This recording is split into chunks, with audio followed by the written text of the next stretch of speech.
Hey everyone, it's Lofty here, and we're going to dive into the catastrophic meltdown on Twitter over the new trailer to the comic book adaptation television show, Y: The Last Man. Now, what can I say about Y: The Last Man that hasn't already been said about Adolf Hitler? I mean, this show is literally violence. The existence of this show is terrorism. Now, in order to understand the context here, one must empathize with a deep-seated, penetrating revulsion and hostility towards the socially constructed concept of X and Y chromosomes. I say, hold up, wait a minute, something ain't right. But before we do that, I think we need to catch everyone up on the themes of this comic book and what will potentially be the themes of the show going forward. Y: The Last Man is a post-apocalyptic science fiction comic book series.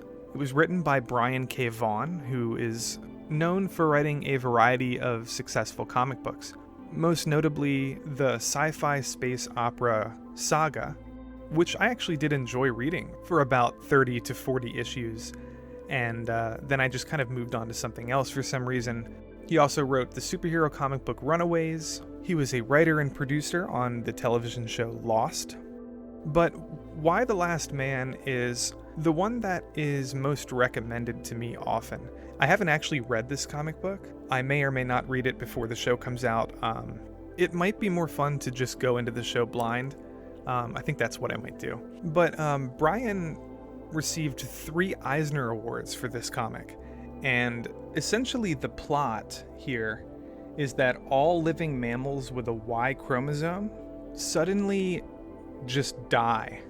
Like, out of the blue, they just drop dead. And again, I haven't read this, so I'm not going to go deep into the lore, and I want to avoid spoilers here. Now, I'm going to show you a tweet by Amber Tamblyn, who is a Hollywood actress. She's a writer, director. She's the star of Y: The Last Man, and she's kind of in full promotion marketing mode on Twitter right now, which is understandable. You're trying to get people hyped about the show, and so she said this on Twitter: "Hold on to your husbands. We're about to bring you into a world unlike anything you've seen before. A world without cisgender men.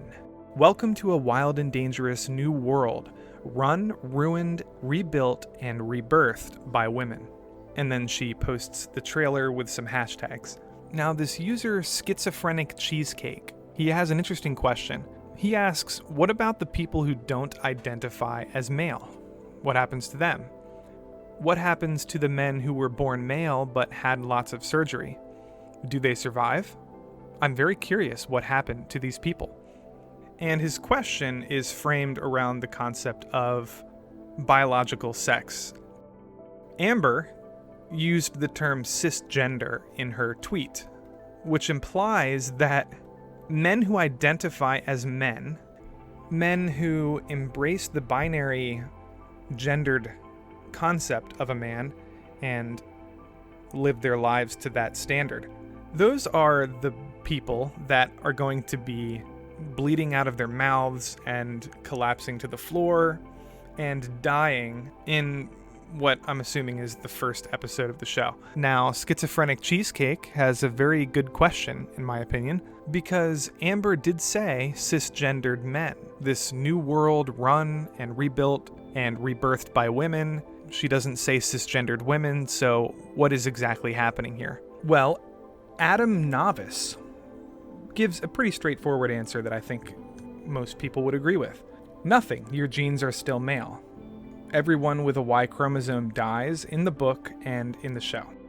Now, this is where our world-renowned and highly respected expert on the topic, decolonialization is not a metaphor, decides to chime in with her expert opinion. Yes, the comic is transmisogynistic garbage, and the show will probably be too. I recommend not watching it. You heard it from her, folks. You heard it from the expert. A show about the death of every man on the planet except one, a show where there are only women in existence on the entire planet, a show with an overwhelming majority of women cast in lead and supporting roles. This show needs to be canceled immediately. This show is transmisogynistic. This show is transmisogynistic garbage. Excuse me while I shatter the world record for consecutive face palms in 10 seconds. Assuming Tian gets away well. Fred Curley got a good start as well for the United States. Curley in the lead. LeBron Jacobs pushing. DeGrasse trying to close. It's LeBron Jacobs! A shocking upset to win the 100 meters! Okay, I'm back. You know what? I'm gonna watch the show and just judge the show based on the quality of the show. That's all I ever really do. This is an interesting show that is going to polarize a lot of people. You're going to have one side of the political spectrum complaining about trans women being killed by this virus or whatever it is. You're going to have people screaming about trans misogyny. The word TERF is going to be thrown around a lot. And then on the other side, you're going to have people upset that the show is killing off a bunch of men, all of the men. You're going to have people tuning out because they think this is somehow an attack on the male gender. And I was talking with a friend of mine about this, and this is what they said. They brought this up, and I was like, yeah, you're right. This is going to polarize a lot of people. I don't really give a shit. You know, if this show was called The Last Woman, I would probably watch it. I just think it's an interesting premise. But it really does depend in the end on the quality of the script and the characters and what's happening in the show and how often they're plugging in some kind of political agenda. Nobody can know that at this point, but decolonialization is not a metaphor, is not having it.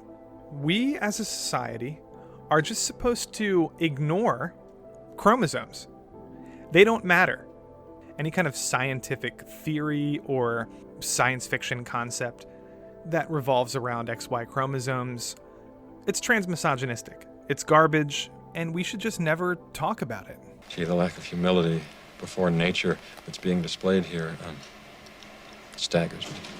Well, thank you, Dr. Malcolm, but I think things are a little bit different than you and I had feared. Yeah, I know. They're a lot worse. Amen, Dr. Malcolm. Yeah, it gets a lot worse than this. Here's another one. The cis really thought they did something here. And then she posts this meme. Why the Last Man? An adaptation of an inherently bioessentialist story written by a cis man that invalidates the genders of trans people. Cisgender.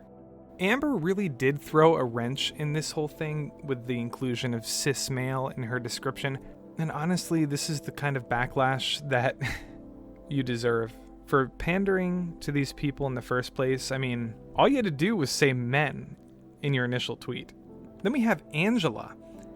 Angela says, so queer men survive? Now, what in the name of sweet, feathery, light, floating Jesus could she possibly mean by asking this question? Angela. XY chromosome! You know what? I can't do this anymore, guys. I'm sorry. I can't.